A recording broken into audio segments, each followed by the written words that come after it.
You will probably be meeting with soulmates and reviewing soul agreements, life contracts while you sleep. Or you may just be having fun, floating around the place. But the whole point is you must give yourself time. Don't jump out of bed rapidly. Don't have the alarm like blast you out of your sleep and then jump back into your body in a very erratic way. It's not good for you. It's not good for your nervous system. It's not good for your soul bodies. It's important that you create that space and time. And if that means setting the alarm clock earlier, make that commitment to yourself.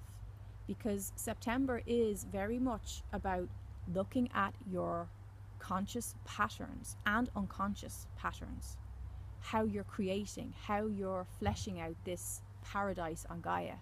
And that's what that's what 5D is about. It's about how can I add to and co-create in this paradise on Gaia, because the fifth dimensional energies are about living through love. The third dimensional energies, the 3D old earth, is a state of mind. It's a state of consciousness. It's limitation. It's reactionary. It's, oh my God, look what's happening out there in the world, the big bad world. We've left that behind now. And in order for you to fully, with 2 feet, be in the fifth dimension, it's very important that you back that up with conscious choices that support love, consciousness, and clarity, clear energies, crystalline energies, diamond energies, light codes in your 5D experience. So I'm not here to tell you how you should spend your morning. That's an individual preference for you.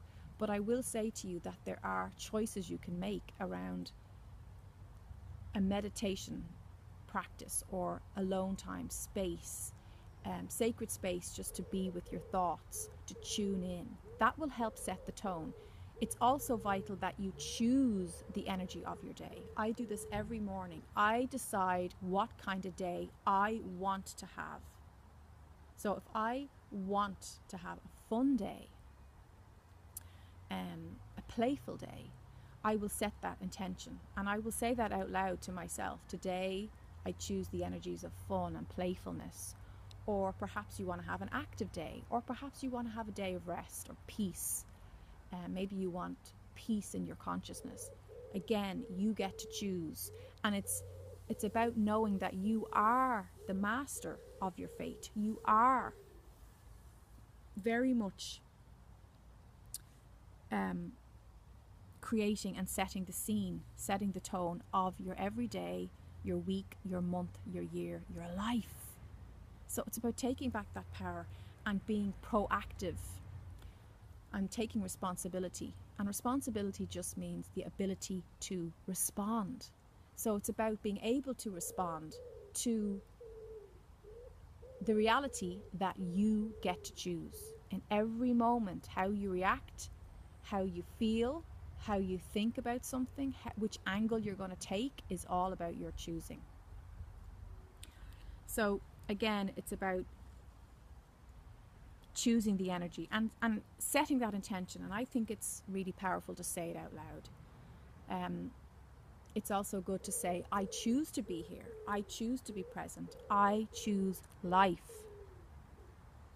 And affirming that out to the universe. The universe says, brilliant. Here's life. Here's all that good stuff, that's included in that intention. Another thing is you may want to do some kind of activity. Perhaps you'd like to go, I like to go for a run. I like to be in nature. I like to go by the sea or go up the cliffs. I like to go into the woods. I like to keep it varied as well. Sometimes you might just want to be in your garden. You might want to do some yoga. You might just want to stretch. You might want to read. You might want to read some book that fascinates you and interests you, or read poetry, or just maybe give yourself some extra gentle time while you prepare breakfast. So it's about setting the tone and remembering that you are the master of all your experiences. Life isn't happening to you. Life is flowing from you. the energy in your body, in your soul, in your heart chakra is flowing out into the world, and the world is reflecting that back to you. So any victimhood, any victim mentality is a third dimensional concept. It's obsolete now. It doesn't match, it doesn't fit into the 5D. So it's very important that we empower ourselves by releasing and letting go of any of those old programs, because they just don't fit. They don't match where we are now. The beauty of the eclipses was, and it was terrifying while I was in it, and while a lot of my friends and clients have reported the same, we really did get to see how much love we were not allowing into ourselves, how much of adventure and love and connection we were actually disallowing out of fear.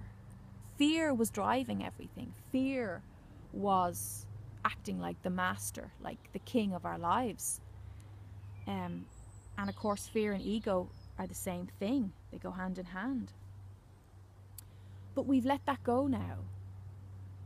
We've unclenched our fists and let the fear dissipate into nothingness. You know, because it really is just illusion. And part of the ascension and awakening is about seeing past and seeing through the illusion. We've come through the illusion now. We're coming out into the clearing. We're into the light of consciousness.